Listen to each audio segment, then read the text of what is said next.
नारायणं नमस्कृत्य नरं चैव नरोत्तमं देवीं सरस्वतीं व्यासं ततो जयमुदीरये।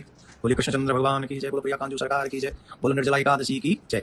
सभी श्रोता प्रेम पूर्वक इस वीडियो में हम और आप सभी निर्जला एकादशी कब है, उसका पारायण कब है, उसकी कथा क्या है, इस पे हम चर्चा करेंगे। याद रहे, इस निर्जला एकादशी की कथा को सुनने अथवा सुनाने से भी स्वर्ग की प्राप्ति होती है। इसलिए हम सभी को, हमारे बच्चों को भी निर्जला एकादशी व्रत की कथा सुननी चाहिए और सुनानी चाहिए।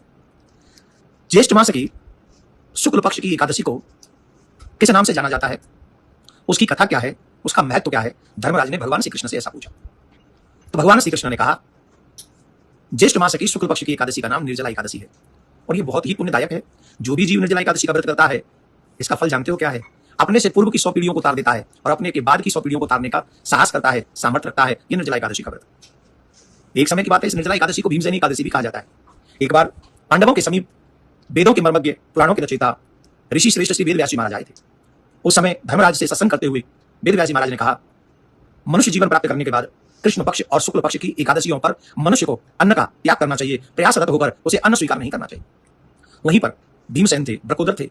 तो भीमसेन ने कहा, प्रभु मैं आपको नमन करता हूं, मैंने देखा है मेरी माँ, मेरे भाई और द्रौपदी ये एकादशी के दिन अन्न ग्रहण नहीं करते, परंतु मेरे से व्रत नहीं रहा जाता, मैं बिना भोजन के नहीं रह सकता।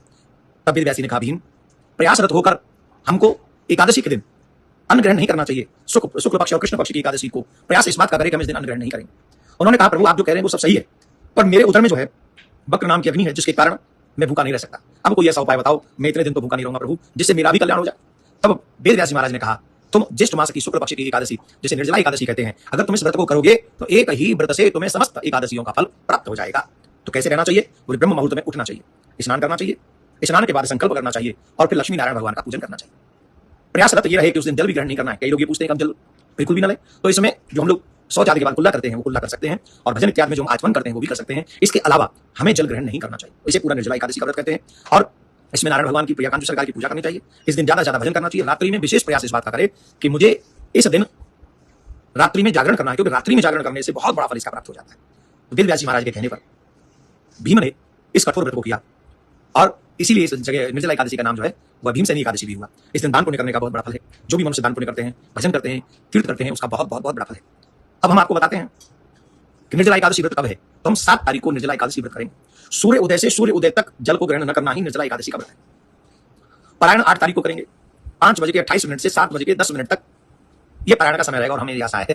और पारायणों का समय चाहे आपसे छूट जाता हो, पर निर्जला एकादशी का व्रत सही समय पे आप पारायण कर लेंगे। तो ये निर्जला एकादशी व्रत की कथा है। इसे अपने बच्चों के साथ सुने, ज्यादा से ज्यादा लोगों तक इस व्रत को सुनने का या व्रत को करने का, इस कथा को सुनने का प्रयास कराएं कि हमारे कहने से लोग ज्यादा से ज्यादा एकादशी का व्रत करें और